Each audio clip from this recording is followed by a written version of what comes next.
Who who shall we take? Who shall we take? Let's take Muji, who is asking, why God?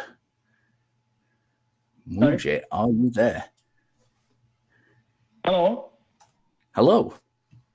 Hey, Yes. Bougie, you live on Talk Heathen. What's up? Yeah. My name is Muji, and I'm a former atheist. I converted to Islam, and I was wondering that if God wants just people to do good deeds and follow His commands, which are doing good deeds, love one another, love your neighbor as you love yourself, give charity, take care of orphans, and so on. So what your atheist, what kind of problems you have with such a, request? Yeah, well, if it was that simple, we wouldn't have any problems. But unfortunately, it's not that simple. If there was just a big being out in the sky who was saying, yeah, this is what you should do, whether or not he was real or not, it seems like I wouldn't care. But unfortunately, that's not all what he says. And of course, that's going to depend on which holy book you subscribe to. But pretty much all of them have their own issues, right? So, I mean, we could count the ways in which they have issues, but honestly, it depends on how much time you have. Seriously, I mean, it doesn't take very long to look into the history of the terrible cruelty that has been acted by folks who have been true believers of the book and have tried to follow it like to the word. It seems like every time that's happened, there's been more strife than there's been people living in prosperity. But again, that's my opinion. I don't know, Richard, you probably feel the same way. I'd extend it a little bit further as well, and I'd say, I would say personally that it's not just about what that God is proposed to be like. If there is no evidence that God exists, I think that's the more important issue.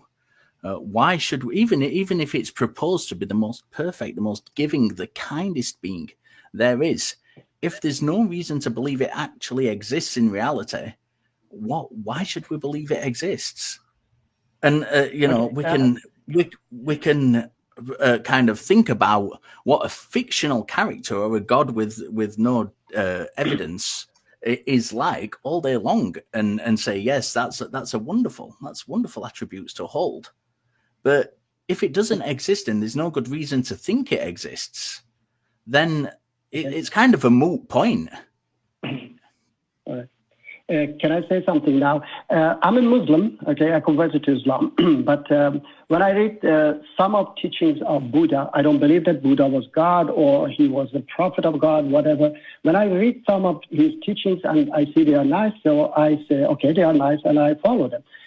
Or if politicians or philosophers say something nice, I say it is nice, and I accept it, I follow it. I don't have to believe that philosopher or Buddha is God or he's prophet of God. So if something nice, I don't have any issue to follow. So what's your problem? If it was a politician, sir, if it was a politician or a philosopher, we would know that they actually exist.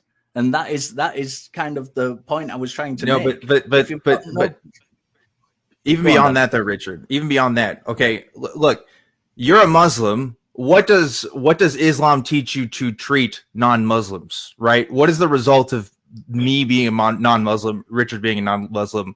Like, what happens to us at the end of our life? Okay.